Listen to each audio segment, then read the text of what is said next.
Welcome back to the My Latin Life podcast. Since 2014, My Latin Life has been your trusted guide to traveling and living in Latin America. Today, we have a highly anticipated episode for you, the Mexico Roundtable. We've assembled a group of illustrious Mexico expats, and we're going to talk about all the Mexico expat digital nomad issues. So if you're interested in Mexico, this is the episode for you.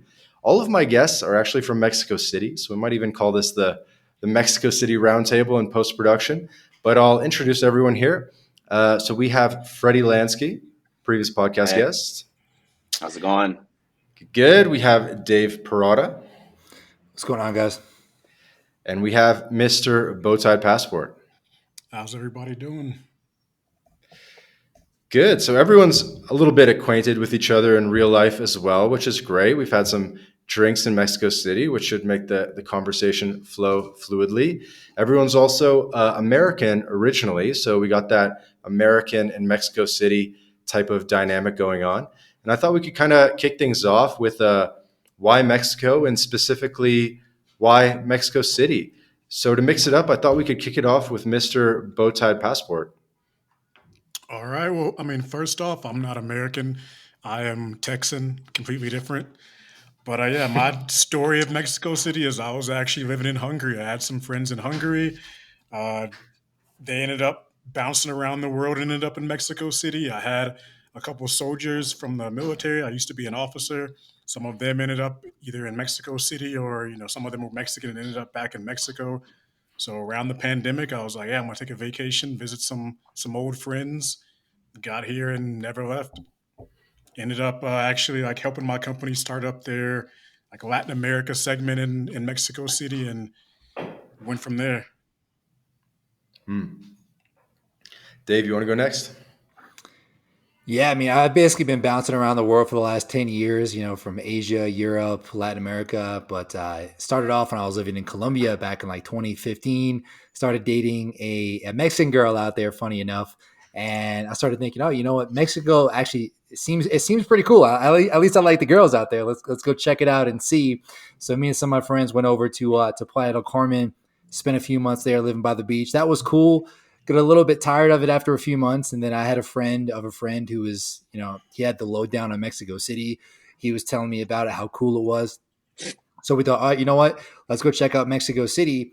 And so I popped over here, immediately fell in love with the city. It's there's lots of awesome parks, awesome greenery everywhere, good restaurants, good people, good, at the time there was better nightlife, I would say.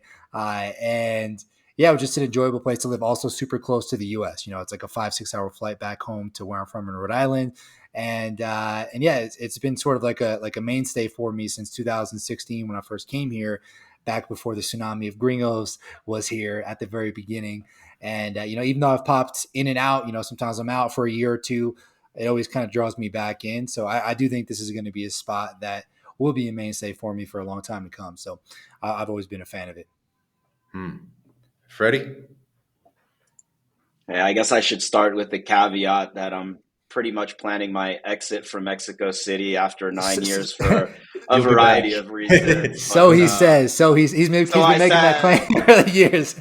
That's what they say, because everyone says Mexico City is like my wife and Brazil is my side chick, because I'll go for a few months, I'm like I'm done, but then after 4 or 5 months I come crawling back into her warm arms. So we'll see, because last time was 2019 where I gave it a couple of months where I put my stuff in storage and I came back, but we'll see. I'm going to give things a shot, but just a quick rundown of how I ended up finding out about Mexico City. Was also traveling the world back and forth as a location independent entrepreneur from 2010 to 2015. I spent a few weeks in Mexico City in 2014 for the first time. And unlike now, it was totally not on the radar at all. And I'm like, this place is amazing. The center of expat gravity at the time was really mainly in Playa del Carmen, and Medellin was kind of starting to hit the scene, and a little bit in Buenos Aires too. But Mexico City, now everyone's coming here on vacation. At the time, people thought it was like super dangerous. Like, Mexico City, are you going to get a bodyguard? Are you okay? Obviously that's not the reputation it has now. anymore. So in 2015, that's actually how Dave and I met, through this community of entrepreneurs called Dynamite Circle. They were doing basically an entrepreneur house in a small town called Valle de Bravo. It's like a resort vacation town 2 hours outside of Mexico City. And it was like 8, 9.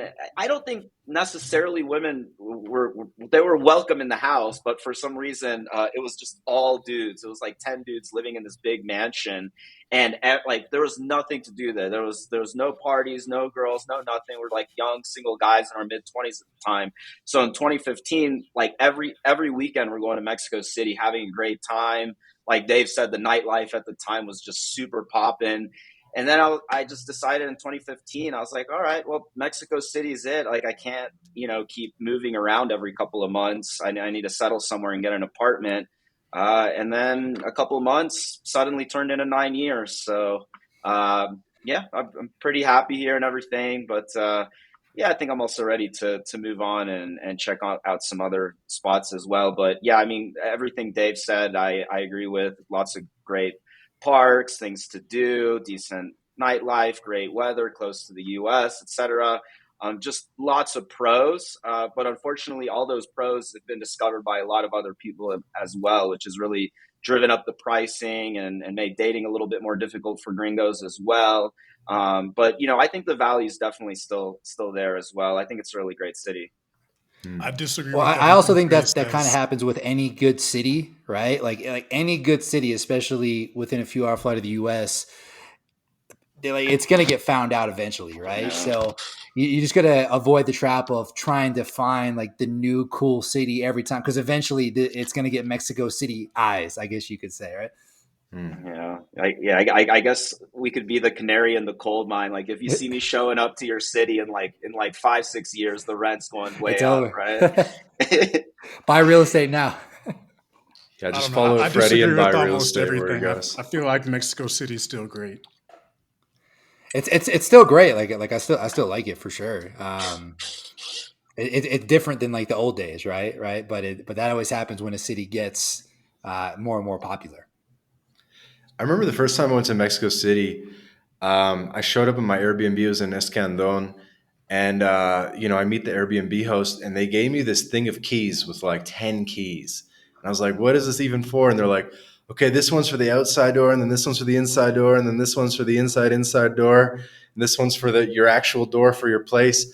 I was like, "Do we really need this much security? What's going on here?" And so it's intimidating, I think, when you first get there, or if you haven't been to Mexico City before. It probably sounds pretty intimidating, but the reality on the ground is it's honestly pretty safe, right? I mean, 100%. I I mean, would say it's safe. considering Yeah. like Go a ahead. lot of American cities, I mean, living in DC area, Atlanta area, New York City area, I mean, like statistically, they say like the DC area is 3 times more murders than Mexico City.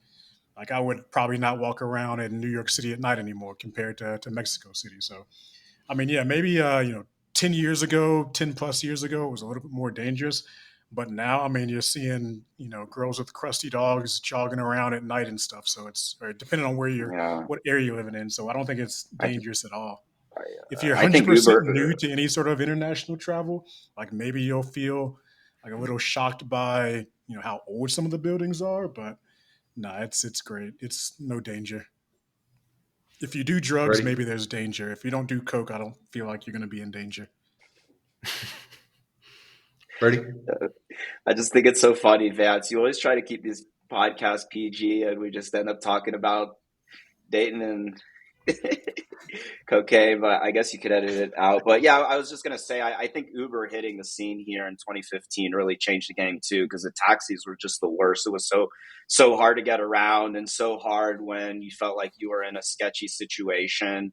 And I wondered if it was just my own bias, but I actually started asking a lot of Mexicans as well. I'm like, is it safer here than 10 years ago? Or was I just more paranoid? And they're like, oh, yeah, definitely safer. I mean, I've noticed that there's a lot, the economy here has grown a lot. The standard of living has gone up. Security's gone up. There's a lot more lighting, too. I remember it like 10, 12 years ago, it's like a lot of the streets were like a lot darker at night. And then, of course, Uber is the big one, right? Whenever you're in a situation that feels a little sketchy, and literally 60 to 90 seconds, you pop into a car and get out of there. Right before that, you were just, I remember the first time I was here in Mexico City, and I felt like I was in a dodgy neighborhood, leaving some girl's house, and like it was just so dark. I don't know if it was actual sketchiness or just perceived, you know what I mean? But it was just so dark and sketchy, and I felt so vulnerable because I was like, well, if somebody sees this gringo just walking around, like there's nothing I can do, to get out of the situation. So that plus it's just higher English levels too. There's more of an expat community now to fall back on. It's definitely a lot more easy mode here now than it used to be 10 or even 5 years ago. But of course, compared to some other places, maybe there would be a little bit of a culture shock. Okay, so Mexico City is pretty safe. I wanted to move on to nightlife, which you guys alluded to a little bit. And I think we'll get some differing opinions because Mr. Bowtie Passport has kind of made his thing on Twitter and Substack, talking about nightlife in Mexico City to some extent. So I'd like to get his opinion on it as someone who hadn't seen it, say maybe pre-2020. But maybe I'd kick it off with Dave, who's kind of seen the before and after and is also a dating coach and kind of an expert. Why do you say it's not as good as it used to be? Well, of course, like the caveat is I'm not going out as much as I used to, right? But back in like 2016, back before, so there was this big earthquake in 2017, right, which basically destroyed all the nightlife in Condesa, and that and that kind of changed the game. But for example, back in 2016, there was this one spot. They might have actually just reopened. I haven't been to it yet, but this place called Janice, and it was just like the best club. I know that Freddie knows exactly what I'm talking about. We used to have this place. It was like girls get in free and dudes had to pay like $50 to get in. And this was at a time when Mexico City, for the most part, was really, really cheap. So the only people that really afforded is some rich Mexicans, but it was basically just gringos and like really hot girls. And it was, yeah. Well, we used to roll up. There'd be like 6 or 7 of us. We would roll up there on like a Friday or Saturday night. We'd grab a table. It might be like $50, $60 each. We'd have it right on the dance floor. Like the top girls in the city would be hanging out there, and it would basically be like easy pickings, right? And I think there was a lot of places kind of like that back in the day. And now it's more so. You still have places like Departamento and some other cool spots that I've been to recently. But it's a bit different in that like the high there's more like high tier spots that are harder to get into, that you kind of have to, you got to weasel your way in with a promoter or set up your own event, and things like that. Like I remember even a place like Republica, which is like a top club in Polanco. There's this one bouncer guy. I think his name's like Chappie or something, right? And he just stands by the stairs and he gives the nod if you can come in or not. And if you don't get the nod, you're not getting it, even if you have girls and stuff with you, right? So it's kind of wild in that sense that it's kind of like a little bit more like LA than it used to be, if that makes sense. All I remember about Republica the one time that I went was just one dude shows up with like a full security detail. It looked almost like the Secret Service. Like all these dudes pop out with guns or whatever, like looking around, and while the guy pops in or whatever. That's what I remember about Republica. Yeah, I think that's about as high of a spot as you can get. But yeah, very, very fresa, yeah. I don't know about Dave, but I other than bachata dancing, I don't really go out to. What looks like there he is. All right, I don't really go out. so I have anymore, my opinion is. Oh shit! Yeah, go ahead. I'll say so. Like my opinion is, this is probably like a longer story. Is while you guys are in Mexico City a decade ago, I was living in Germany, Hungary, Korea, kind of bouncing around there. And I mean, kind of like the pandemic shift in general that I've seen is that after the pandemic, a lot of the big like mainstay clubs, actual venues, kind of like, I won't say disappear, but definitely take like a big decrease in people going to them. And then after that, a lot of more private events kind of start popping up. Like people found a way to still party during the pandemic, and then those type of events kind of stayed. So, I mean, I kind of got into Mexico City when, like, during the pandemic, when there were still places open. But I've noticed in the last, 3 years that there's kind of been a shift where there's a lot of private events or like semi-private events, not necessarily where you don't know about them, but there'll be like some rooftop event or some kind of location that they give you, a couple of days in advance, and then everybody goes Mm. there.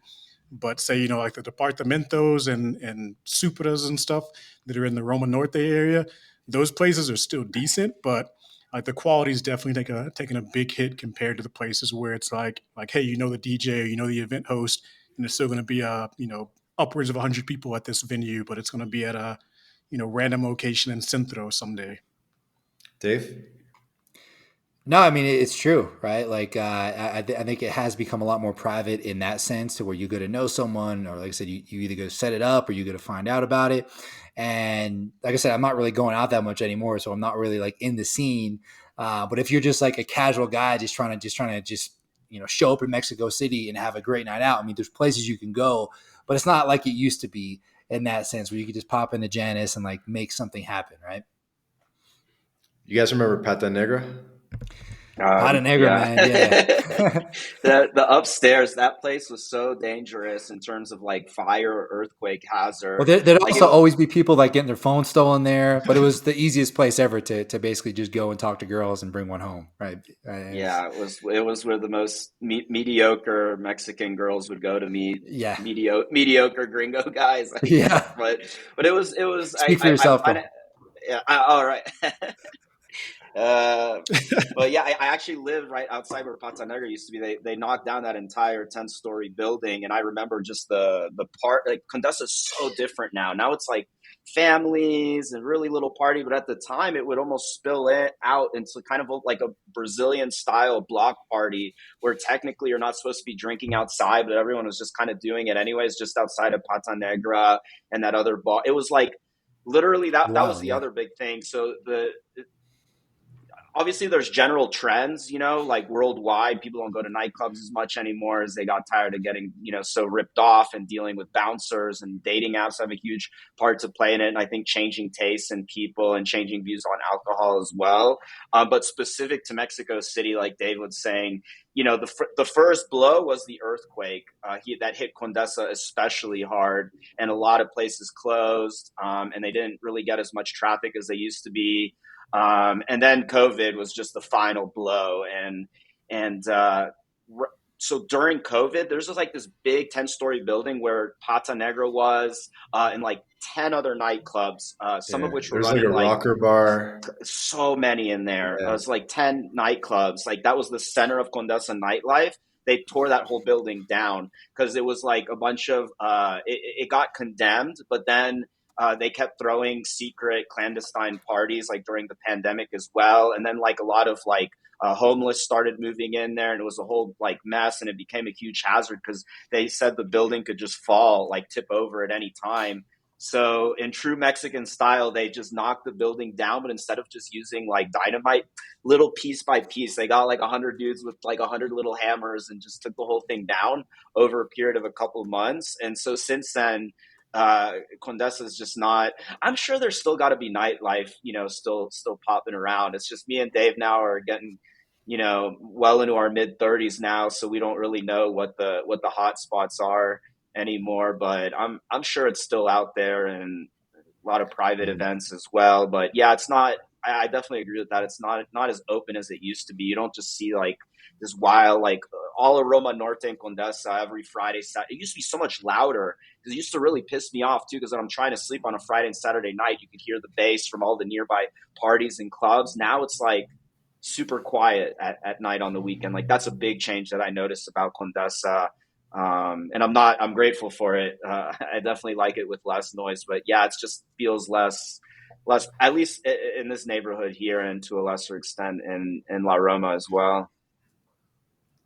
Bowtie Passport, you want to weigh in on kind of what you're seeing? Maybe you could educate the senior citizens here on what's going on recently. I mean, I'm kind of getting in their age range also. I wouldn't say late 30s. But I mean, yeah, I agree. I don't go to Condesa very often. Even though I live relatively close, like I'll go to like Parque Mexico, but I haven't been to nightlife specifically in Condesa in 8 months, I'd say. So everything is kind of like spilled out. Like I said, there's like Centro. If you're moving towards like the Roma Norte or like Roma Sur area or something like that, like there's events. Like all of the hotels now, there's probably like 5 different event hosts. They kind of rotate between like there, Polanco. Sometimes they go as far as like Santa Fe to like a Hilton in Santa Fe or something like that, and throw some events out there. But I mean, yeah, like the specifically like Roma Norte, Condesa area, yeah, I'm not as much a fan of it. It's typically where, like when guys first get to Mexico City and hit the ground, that's where they're going to be. And they're seeing like some of the workers that are kind of going around Mexico City first, and then some of the, like, I don't know, like more middle class or like lower middle class people that are going to go because like Condesa still kind of has like the Manhattan or whatever for Mexico City where people want to go out in that area. But no, I agree. Like now there's like gyms and gongcha tea places and whatnot, and you're seeing people going around with their dogs and whatnot. It's definitely even different than 3 years ago, I'd say. Now, personally, I actually think there's less foreigners in the city compared to the height of the pandemic. Like after the go to office movement kind of hit back, people that either had to go back to the office, they didn't have money to stay in Mexico, or the people that came and they were planning to save money and thought Mexico was going to be cheap. A lot of them disappeared when the peso got really strong for a while. So I mean, compared to let's say 3-4 years ago, Parque Mexico, like I actually feel like there's less foreigners. um, I'd say with the like increase in prices generally, there's a lot of people spilling into other neighborhoods like Santa Ribera and stuff like that also. So there's more nightlife popping up there, even or like it's like Navarte, there's some nightlife that's starting to pop up there, and that's can be 15 minutes, 20 minutes Uber away from Condesa area. But they haven't really gotten big yet because again, like the majority of people that hit Mexico City first go to Condesa. They haven't branched out into the neighborhoods like past that bubble as much, I'd say. Okay, cool. I want to do a bit of a hard fork to the entrepreneurial community and startup community, digital nomads. Everyone here kind of works online, has businesses, and does their best. So maybe I would love to hear a little bit from you guys. Obviously, the Dynamite Circle that you mentioned earlier was one of the early whatever instigators to the community in Mexico City. But Dave, I'm curious. I think you kind of have your ear to the ground with the entrepreneur stuff a fair bit in Mexico City. Could you tell us a little bit about what's going on? Yeah, I mean, we've always had like a solid crew of at least like 5 to 10 guys who are, close friends, also building businesses. So we've always kind of had that here.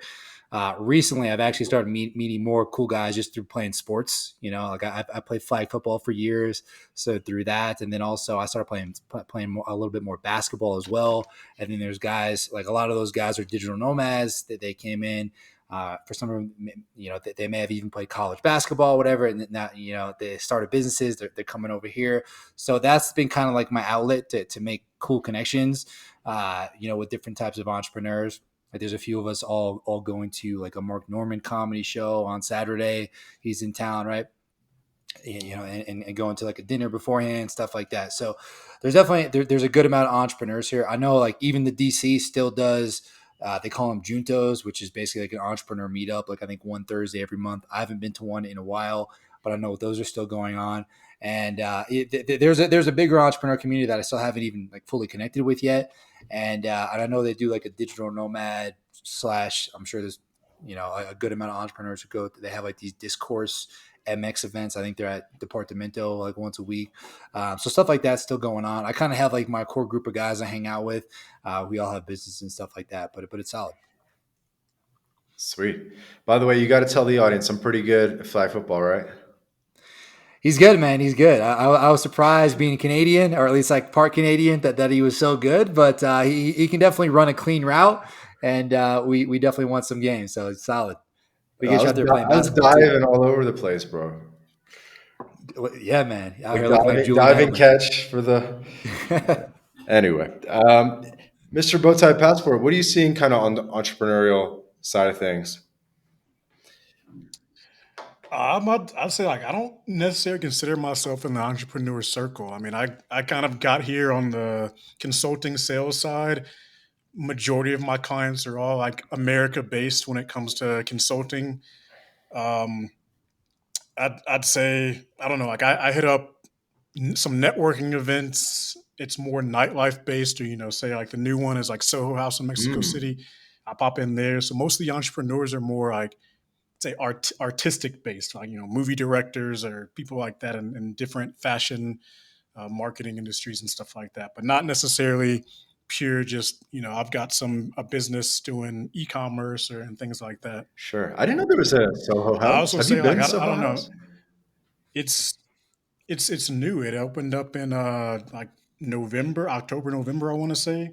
I mean, of course, it's like, it's a membership only place. I mean, I've had memberships to other houses in the past. So Mexico City finally opened is great. Like, it's one of the few places that has a pool, like a solid pool in Mexico City Mm, also. I didn't know that. And have you guys been to the Yam, that co-working? Like, I enjoy it. I think I've been there once. I've never been to Yam. I've never been to like the Hob.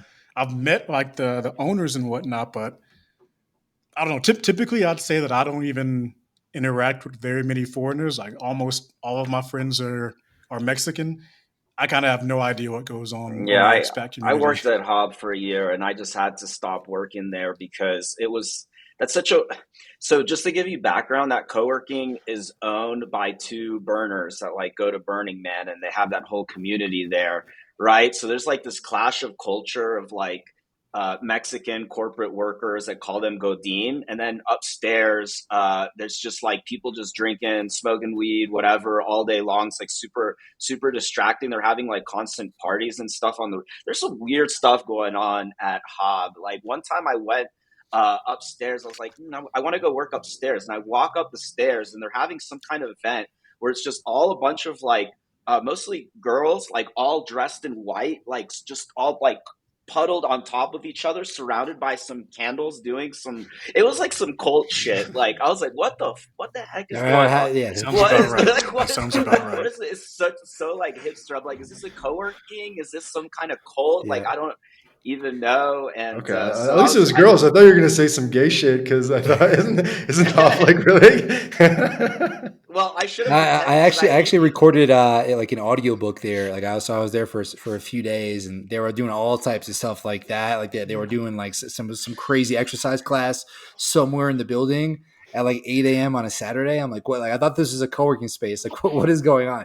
I just thought it was a big fire hazard. They had all these candles on the floor, surrounded by like blankets and Having a stuff. I was séance. like, I was like, man, this place. I don't know, like, but no, I just, I've done a couple.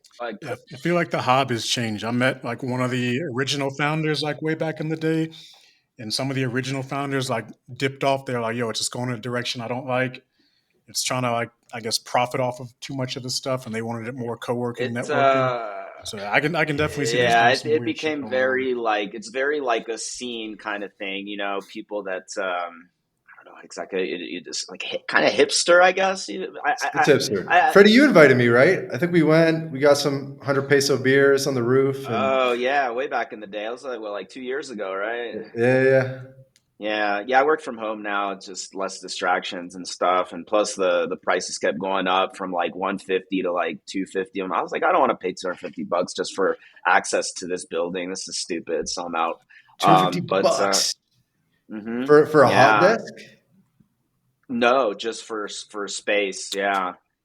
Yeah, Wow. they used to have a hot desk back when it was called That sounds cheap. A255, and that was it was the same building. I think one of the owners was the same. This was like 4 or 5 years ago, and they had a lot of similar issues. That's just a weird place. I don't know. There's a lot of regular co-workings too. I worked at Impact Hub, which probably a lot of people listening have heard of before. It's like a chain. They have a lot of WeWorks here too.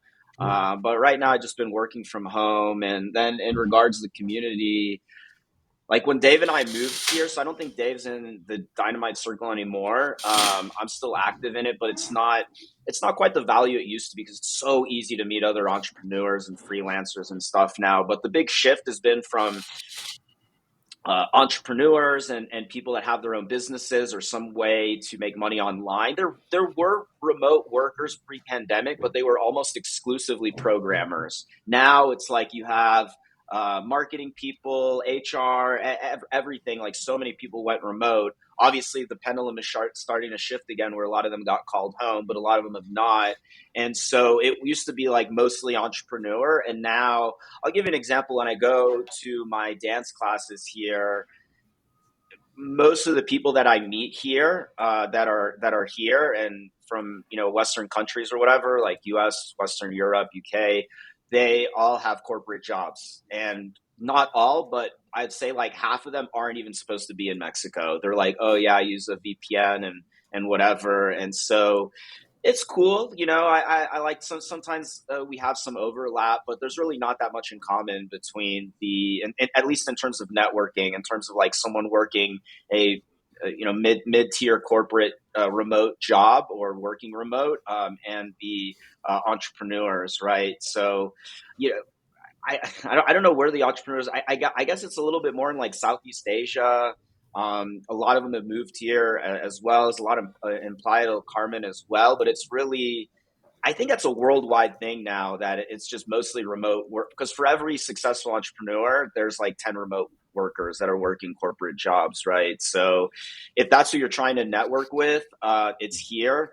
But I would say like the networking in Mexico City is better than most cities in Latin America. Like if you're in like a second tier city in Brazil or Peru, probably months will go by where you don't even see a foreigner, right?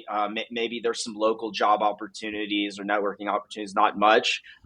It's better than that. There could be some like serendipitous way that you end up meeting someone that can propel your career, but it's not Austin, Texas, or San Francisco, or San Diego, or Miami, or any of those places that is just packed with people doing big things, right? So that's the downside of just not just Mexico City, but living abroad in general. Is I think you have this huge savings in your cost of living, and the dating is better too, and a lot of times the climate is better, but you do miss out on those networking opportunities for sure compared to like a major U.S. city, depending on what your field is. Yeah, I feel like a lot of people in Mexico City, at least now, have like made their money, or they're not in like a need to network stage. They're more in like I'm enjoying life kind of stage versus the Yeah, that hustle too. stage. The hustlers definitely are going to be more in like Playa del Carmen type area, like the beach towns. But Mexico City is more like, I'm just Yeah. here. Like I've got my stuff set up Yeah, already. I miss the hustle a bit. Now that I've made I think everyone here on the show's made their money. I was just thinking how next month I'm heading to Chiang Mai after a business conference, and that place is like the capital of hustle. It's just all like dudes in their early 20s, like doing everything they can to get their like e-commerce or affiliate sites off of the ground, because they just want to keep traveling and not have to go home. But yeah, I think there's a lot of that in Mexico City It could too. be a product of like, again, like, yeah, like everybody said, Mexico City has gotten more expensive over the Yeah, years. So it's not necessarily the place where if you have like no money and you're in hustle mode that you'll come, because you'll end up like hemorrhaging money trying to find a 100%. Airbnb Yeah, for a couple months and stuff yeah, like that. Like you definitely have to have some money already in place yeah. to just come here and hang out for a few Yeah, months at a the rent time. here is not cheap. I would say it's about, I mean, my rent is more than my brother pays for his mortgage now in Atlanta. So I'm not going to go as far as to say it's more expensive than New York or LA or San Francisco or Miami. No way. But I would say, like, I grew up in Atlanta, and I would say the pricing for lodging and food is like the restaurant prices too have gone up. There's been a little bit of relief the last 2 months where the peso's gone back from, what is it, 17 to 19. I know in the My Latin Life Telegram groups, it's like the favorite point of conversation for a lot of people, just talking about the Mexican peso. So there's been a little bit of relief on the prices, but not like the things are not, no matter what the peso goes to, like things are not going back to Yeah. 2017 or 2018 levels where you could get like a penthouse apartment for, $800-900 a month and go eat out at, I remember like taking a girl out on a date, like a nice Italian dinner for two with a bottle of wine. Everything was like maybe 40-50 bucks back in 2017.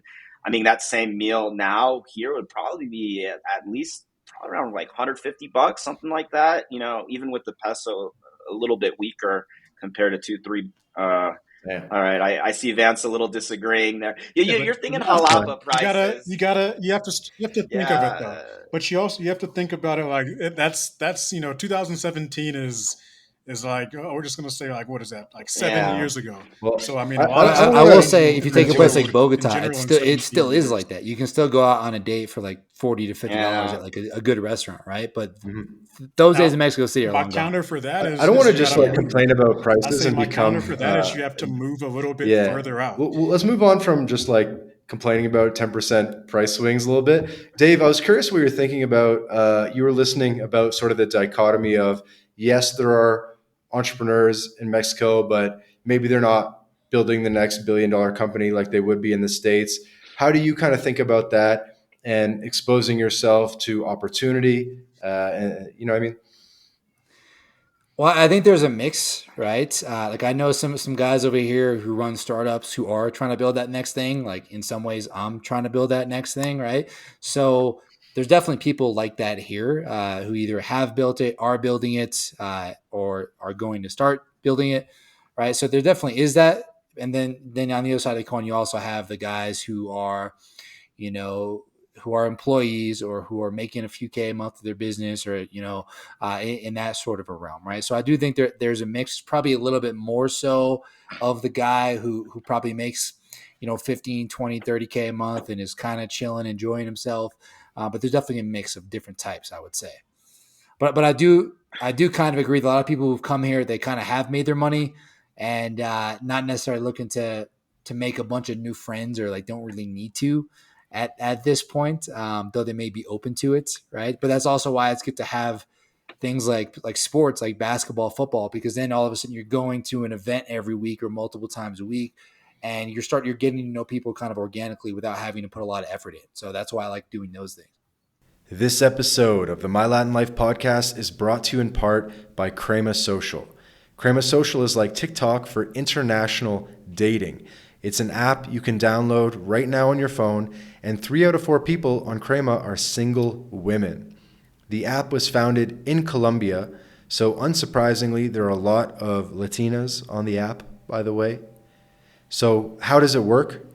Crema Social is a social meal experience where you invite a hot girl for a lunch date via video call and food delivery.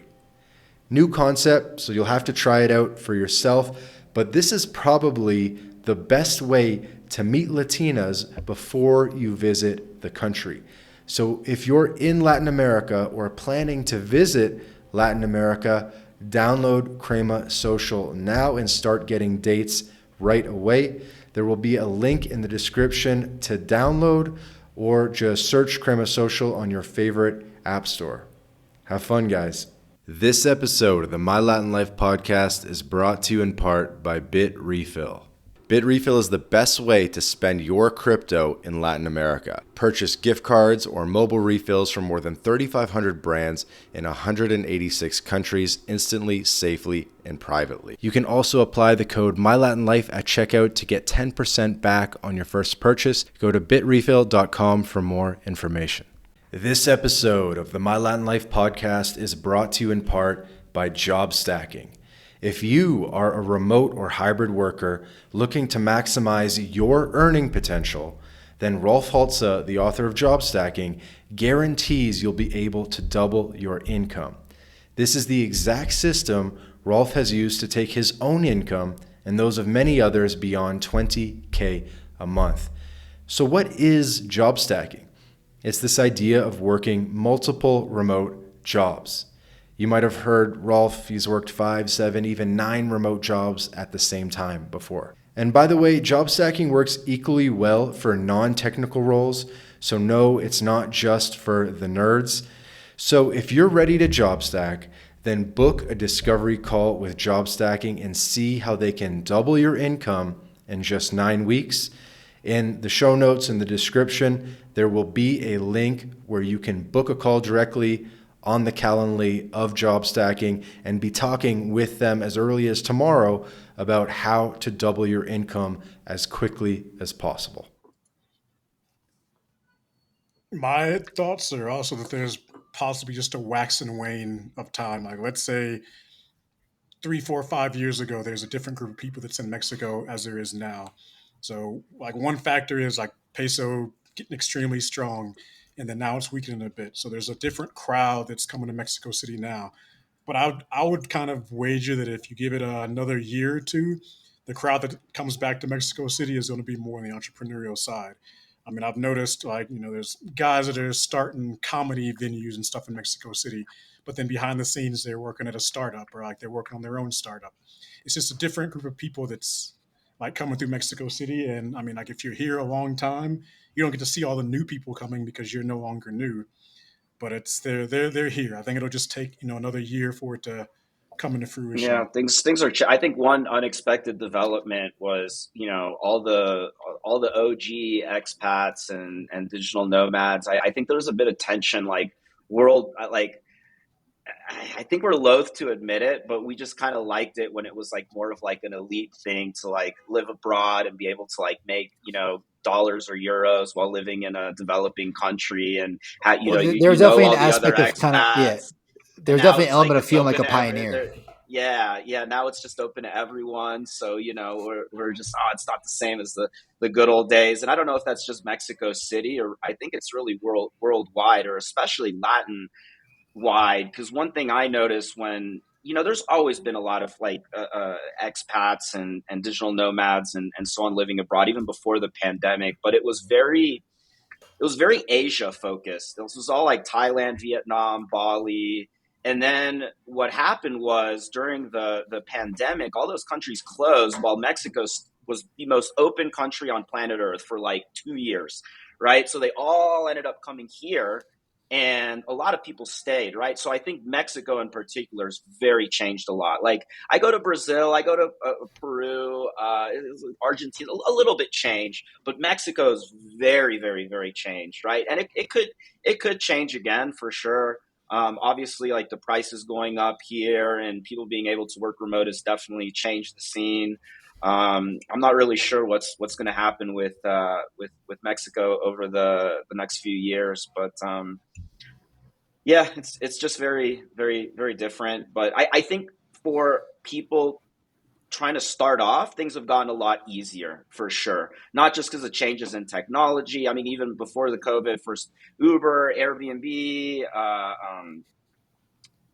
what else? The dating apps, and then on top of that, I remember pre pandemic, like we would just try to get like 7 or 8 expats together just to hang out and shoot the shit.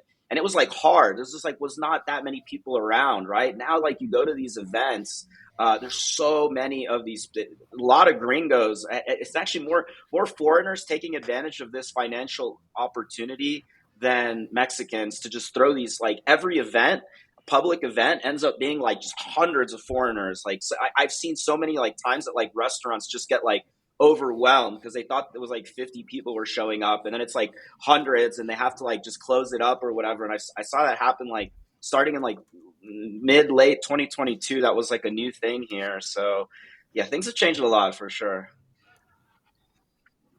I mean, of course, I'm still going to argue that it's the venue that you go to and not the situation. Like the events that I go to, sometimes I mean, it could be you and I. That's the only kind of foreigners there. Yep. Like I think it's more of if you're gonna stay in the Condesa Roma Norte area, yeah, it's gonna go all gringos. If you even tip into like Roma Sur, all of a sudden you can hit events or venues where it's like there's 2 or 3 foreigners there, and people just assume that like, oh, maybe he's just like Mexican, I guess, Yeah, yeah, or from some other Latin country. yeah. Especially with like Spanish company, that's like another subject.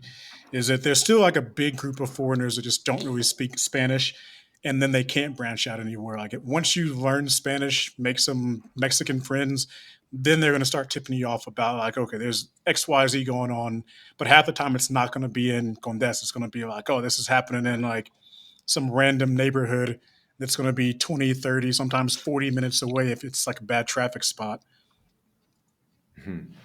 For reference for the audience, I think Freddie's Spanish is the best of our guests here.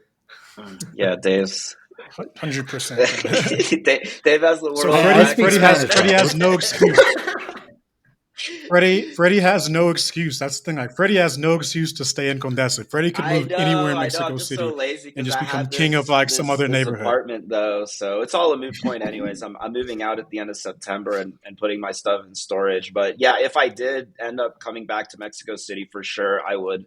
It doesn't Condesa doesn't even make sense anymore because objectively in almost every way, Polanco is a nicer neighborhood. It's cleaner. There's less trash on the streets. Like the sidewalks are nicer and everything.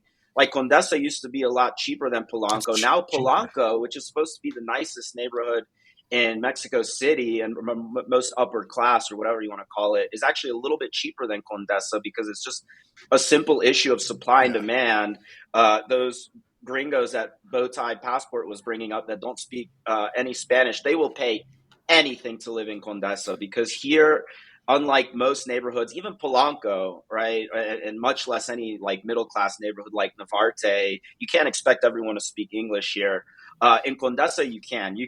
The doctor's office, the dentist, your dance tutor, your all the waiters, even like the Uber drivers, like everybody Amenities. speaks like English around here. So it puts like a really nice infrastructure for someone who doesn't really not used to really traveling or living abroad, needs a network of other English speakers, and while they learn Spanish, or maybe they don't even want to learn Spanish. And I think we've all met a couple of gringos that have been here for multiple years and still don't speak a word of Spanish, which is impressive. But yeah, I totally agree with Bowtie Passport. If you speak Spanish, then you can definitely branch out a lot easier, and you don't need to live in Condesa and pay that extra premium for the privilege of you're basically paying for the privilege of not having to learn Spanish. That's what Condesa is, I think. Guys, can I hit a Now, like new? fringe Okay, go topic for it. or like fringe pieces is that like I also will say like you have to think about like why is Condesa Roma Norte like that? Like these are considered like pueblo mágicos. The government created these areas damn near. They built them up just for tourism.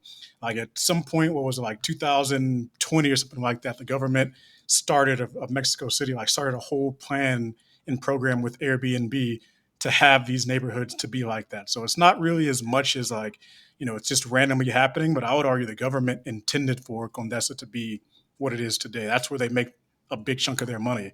So yeah, like the supply and demand is partially due to like this was a government effort to build up these areas, especially like post earthquake, to get them the way that they are, to get like the new rich, I guess, of Mexico City and the tourism back Yeah, into that's it. really interesting. I had no idea the government was involved at all. I thought it was just kind of an organic thing. No, I remember seeing that on Twitter, and then Yeah, check out the yeah. Airbnb, like the Airbnb conglomeration, whatever. Okay, I want to introduce a new topic here, one I like asking about, which is reverse culture shock. And when you go back to the States, obviously you have the opportunity as an American citizen to go live there anytime you want and choose actively to live in Mexico. And you also visit, I'm sure, quite frequently to, visit family and go home for Christmas and this kind of thing.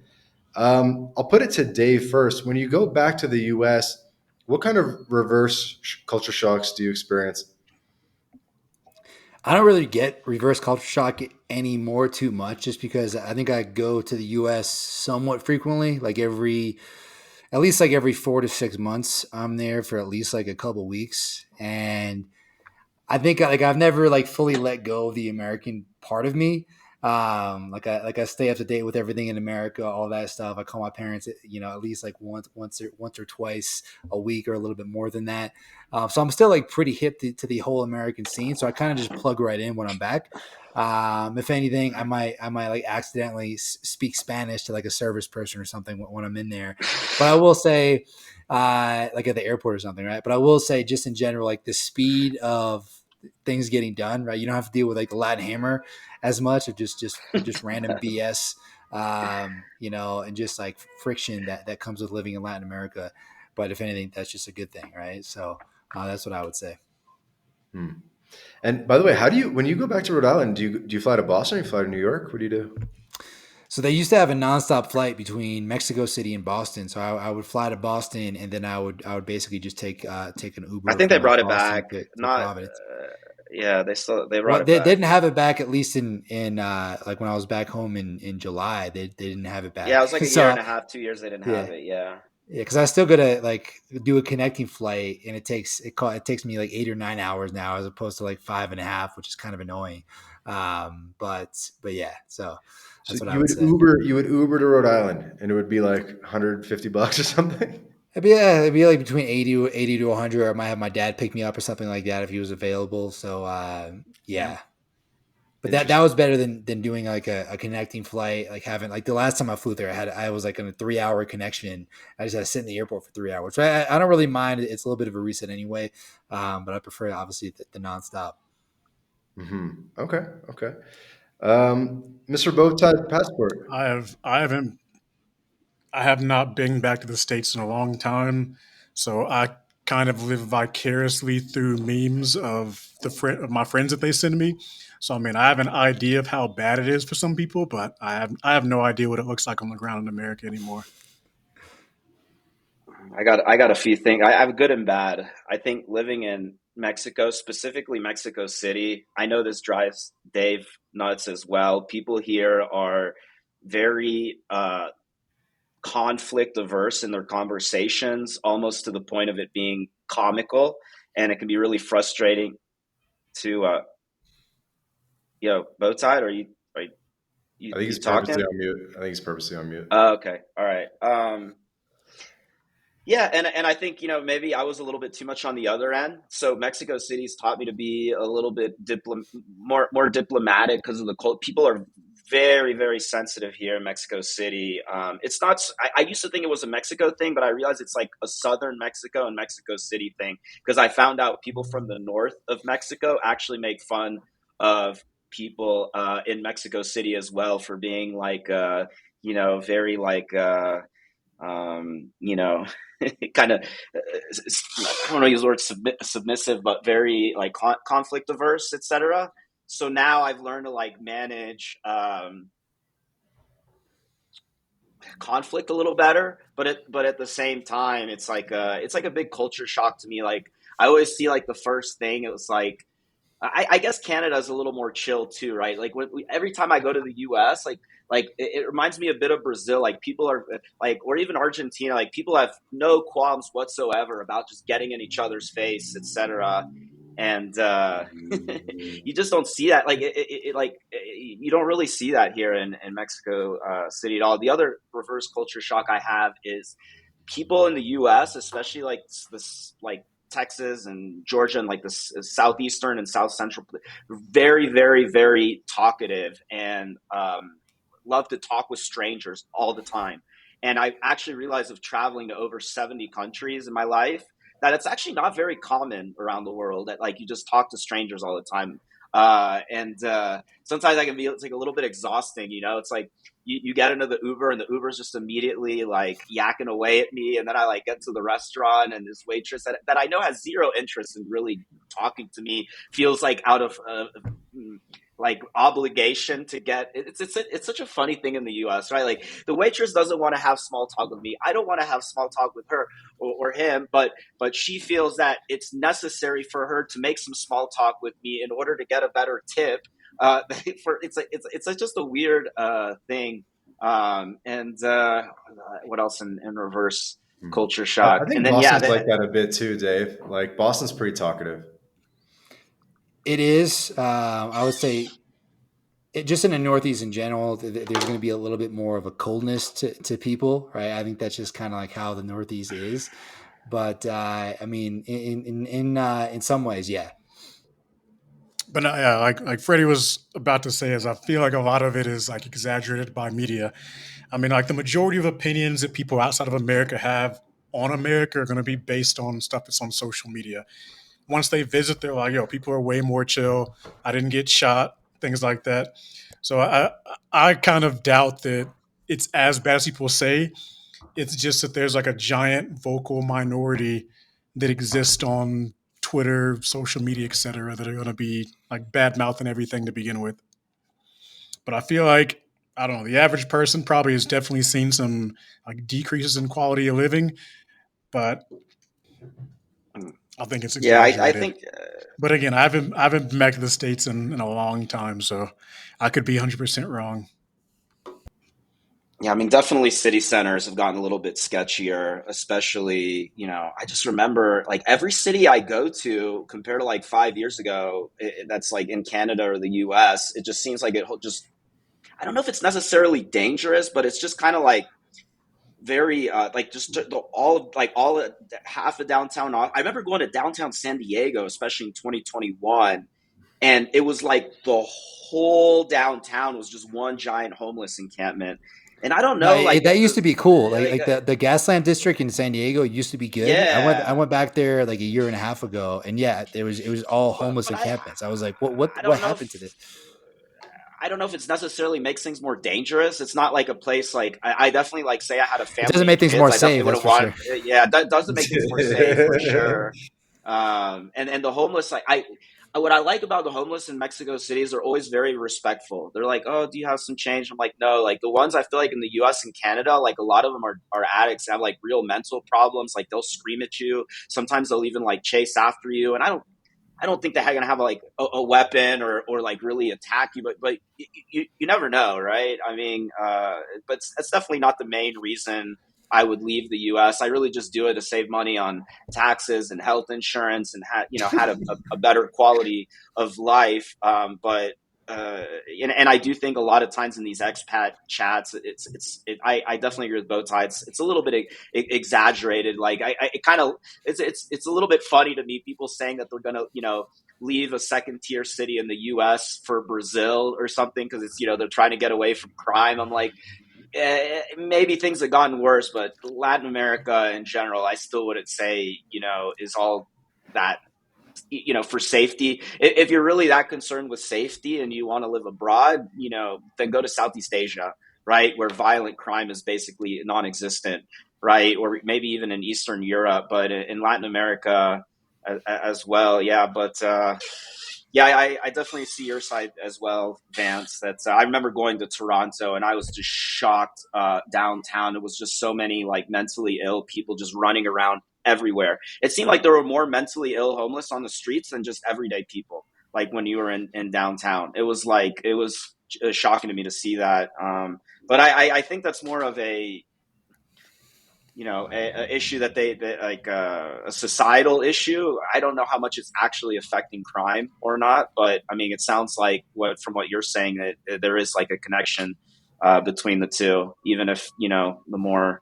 I don't want to get into politics or whatever, but let's say the liberal side of the media tries to paint over it to say they're two different issues. But I don't think it'd be big enough of an issue for me to move. I don't think that's the reason any of us have moved and lived abroad. But I don't know. Maybe for some So when people could when be. the podcast gets posted, hopefully the people in the comments will chime in with their city or whatever and say like how bad it really is. Until then, I believe that it's mainly overhyped.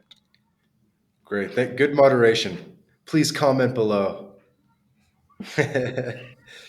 It's mainly the Yeah. doom and gloomers are always going to be Mm-hmm. making a But Yeah, big I was in downtown. stench I spent about all it. the time in downtown Philadelphia, like a little bit over a year ago. It was pretty chill. Like a lot of people talk shit about Philadelphia, but like it was solid. At least like the downtown, like center city part, didn't really have any issues or any like Because crazy homeless it people could or be anything the like that. same. Like, go around and ask the average Mexican, like, do they think that Mexico City is safe? And the average Mexican will be like, oh, it's dangerous. Like, don't go to that neighborhood. Don't go here. And then you venture out of that neighborhood and you're like, yo, it's not that bad. Like, most of the places, I think statistically, like, crime has gotten much, or like, there's much less crime over time.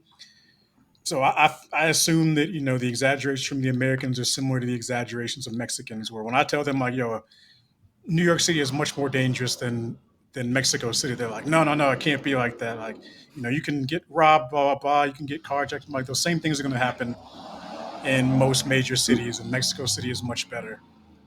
Yeah, most Mexicans I've talked to have said that things have gotten much safer in the big cities and the beach areas, et cetera, and that kind of ties in with my lived experiences as Mhm. well.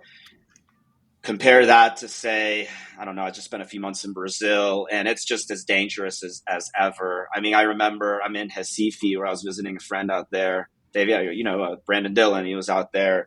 and I was on a date with a girl. Literally, she was begging and pleading me not to walk 2 blocks back to the hotel. She's like, please, please just take an Uber. You're going to get robbed.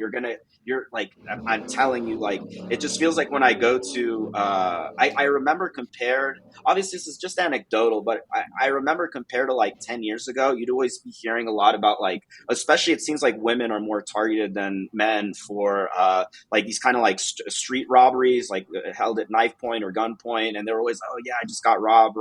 I feel it's not as common as it used to be here in Mexico City. Whereas in Colombia and Brazil, when I talk to the locals, there still seems to be a lot more street crime, right? So I Well, guess I say that that's super chill. Like I was living in Bogota for a bit, and I was walking down the street, and like my in my neighborhood in like right next to Zona Te, right? And I live in like a pretty chill area next to that zone. And I'm walking home at like 9 a.m., from a cafe to get a coffee.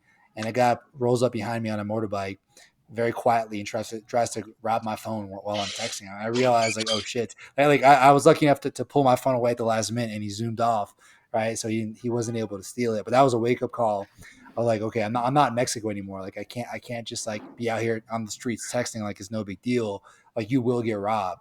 And especially in a place like Bogota, and I know sometimes in Medellin it's a little safer there, but as far as like the street robberies and like phone robberies go, but yeah, I mean all that is definitely pretty chill in Mexico City, especially in Condesa. Yeah, which was why what makes Mexico a good first choice for someone who wants to live abroad. They have higher English levels than the rest of Latin America, bigger expat network closer to the Well, if U.S. you're and pretty not. green, it's a good spot to come. I will say, I had an Yeah, employee last year. He came through. We were in Playa del Carmen. He popped over there, and he get a little sick from the food one day, and so he's at his house. He was thirsty. Didn't know how to get water. He started drinking water from the tap, and he started drinking water from the tap for like a week. And he's like, man, I don't know what's going on. I'm not getting better. I keep drinking this water. I'm like, but you've been drinking the tap water? This man was drinking the tap water for like 2 weeks. just just uh, getting so he was super, geez. super green. So if you're here, just don't drink the water. But Yeah, but it scares me a little bit to see. I feel like a lot of foreigners don't understand, especially that are just traveling abroad, the differences between the countries. And I think a lot of times if you're going to go deeper to really either maybe go on a guided tour, at least go with a friend that knows the ropes, because Colombia as a whole is just so much more dangerous than most places in Mexico. And a lot of times you can't really understand the crime stats, like especially I'll give you an example, like murders here in Mexico City, in Mexico in generally are way outside of the big cities and the tourist areas and are usually between like different cartels and things like that. Whereas in Colombia, and I know it's a bit anecdotal of talking to friends. It feels like everyone who's lived in Colombia has been a victim of a crime at some point if you spend enough time there, or an attempted crime like assaults and robberies and things like that. And people just go to Medellin like without abandon, right? They speak any Spanish. I don't know what's well, going it's on, very and they're just sexpat heavy, right? eh, So it's a very yeah, sexpat it's heavy just city. the So sex it pad, draws that drugs to it. Yeah. too.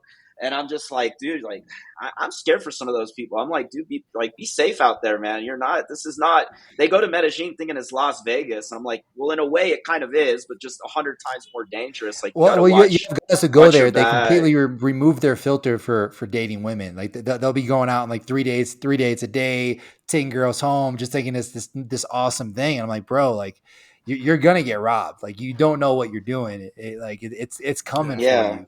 I mean, A best lot of case guys like me, man, they just don't scenario, know. Yeah. even if you or know what you're doing, worse. like I've had a friend or two that's like a veteran traveler, been all around the world, I've had like five and of a those friend of friends mine even, who that happened to. and one of them like ended up getting like scoped in Colombia, and I was like, yo, you've been traveling for like 20 years, like how did this happen? He's like, yo, Colombia's just different.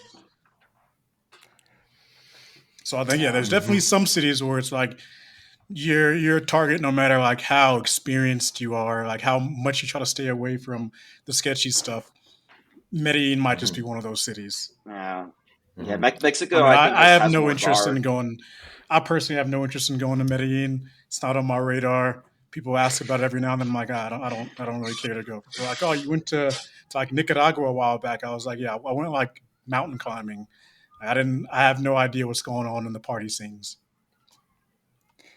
You can definitely put up numbers in Colombia and be safe about it. But you have to like you got to be tipping your tour guy. Like you have to play it the right way. Otherwise, like if you don't have that filter set, it's over. Yeah, I mean, I haven't had any negative experience in Mexico. Like, I bring a lot of girls back every Yeah, now in and Mexico, then. Nah, you're good. Mexico's nah. Every now and then, like I mess up and like leave something expensive on the table, and I'm like, shit, I shouldn't have left that out, and nothing ever happens. I'm like, yeah, I Mexicans remember in don't Colombia, seem to do even girls I anything. was seeing for like a few weeks or up to the point where it was like 2-3 weeks, and they'd sleep over and it'd be like, man, Yeah. is this girl just gonna steal all my stuff in the morning? What's going on? It never Yeah. happened, but like it's in the back of your head that it Right, was like a on possibility, date right? 7. Yeah, Times like right. it was just this really Yo, long man, play. that happened. Something similar happened to me with this Venezuelan, basically almost like Tinder swindler female version, where she was really hot too, but she made up this whole story how she's like the daughter of like a governor for the Chavista government in Venezuela, and that's why she can't go back because she's like against it, but she like inherited all this money and has like this job here and all this stuff, and like she spent the night a couple of times. And then I remember like a week or two later, I thought like someone had taken a photo of my credit cards because it was like on Apple Pay. So she at some point took photos of my credit cards and added it to Apple Pay, and I guess she managed to get like one Uber Eats transaction before City or Capital One or whatever shut the cards off, and it took me like 2 months to put two and two together because I was like, well, I'm out and about. Maybe somebody, like a waiter or something. When I put my phone down, just took a photo of the credit card numbers, and like it was clear that she was at like. I remember like 2 weeks later, I'm on vacation in Egypt, and it just clicked. I was just like, and I'm like, whoa, it was her. Like that's crazy. But like, I think she was like buttering me up more and more to like eventually. I remember at the like I like invited her to my despedida because I was going to be gone for a couple months. And then she sends me this long message about, oh yeah, she needs this money, all this stuff. I'm like, oh, that's weird. Okay, I'm just not gonna talk to her again. And then I figured it out later that, yeah, Yo, they don't go picked the wrong. Yo, for Dave, any. I think they picked the wrong target because Freddie will go after you for that Uber Eats for you. 100%. I want my 500 pesos. So, yeah, well, I forgot to tell you the funniest part too. Because she was like, I was basically the mark. I realized that she kept going on about what a church going girl she was, and like, I thought it was a little weird because she had a lot of piercings and tats. I'm like, okay, it doesn't really go together, but maybe it's a God fearing woman who has and so what she would do is when she was taking a shower at my place, she would put on these like Christian sermons, like pastor sermons at like full volume in Spanish to make sure that I could hear that she was listening. She's like, yeah. And she was posting lots of Instagram stories that probably weren't from another time or whatever of like her in like church all the time. And I'm like, something something was just off the whole time, and I guess that was part of her trying to ease the mark or whatever, like, oh, this is a woman that has money and goes to church. Neither of those were true, but she didn't get very far other than I guess she nagged the Uber Eats, and that was about, yeah. I mean, was uh, this in Mexico City? This was the Yeah, I only don't. time of any that I know that anything ever bad happened to me with dating here, and it wasn't even with the Mexican girls are just I not don't like trust that. They're any. just not Yeah, I don't trust the any Colombian and Venezuelan or Colombian. For whatever reason, Colombians and Venezuelans are always getting the, into something well, I kind of have had some weird strange. interactions with some Venezuelan girls out here, like back in the day, where they would tell me a sob, like a girl I've seen a couple times, and she's telling me a sob story how she get kicked out of her apartment. She's like she can't find a spot. I'm like, you're not staying with me. I don't know what you're hoping to get out of this, but you got to watch out for that. Guys, you got to watch. Okay, so Yeah, we there's. got just like 3-4 minutes left. I really got to run at 3:30. I was thinking just a fun one as we wrap up. 10 years from now, we're all kind of mid 30s, more or less, early 30s, mid 30s. 10 years from now, Are you going to be an expat, yes or no? And Mexico, yes or no? Let's go around the room. Bow tie passport. I'd say I'll probably still be in Mexico. I'll have a ranch somewhere out, like the Campos of Jalisco, 10, 15 horses. Nobody will ever hear from me again. I'll occasionally tweet on Twitter. But yeah, I'll probably still be in Mexico. My plan is like I'm close enough to the States where I can always get back if there's emergencies. I've already kind of got it in the works to get some family out here, like my brother, dad, and whatnot, to move out here. But I probably won't stay in Mexico City. Like I'll definitely move out somewhere further away. Maybe you'll see me at a golf course somewhere. Yeah, I was gonna say for me, it's hard to say for sure in 10, because if you told me 10 years ago I'd be living in Mexico City for like 7 years, like I just like, I would never have seen that coming. Now a little bit more stable, but I mean it could. I will say it's likely either going to be here or somewhere in the U.S. Somewhere just like cool, like potentially somewhere in like Texas, Tampa, Florida, who knows? Probably with a family, all that kind of good stuff. Yeah, and just at that point, probably even like homeschooling kids. Like who really knows for sure? But hopefully, just continuing to build businesses and grow.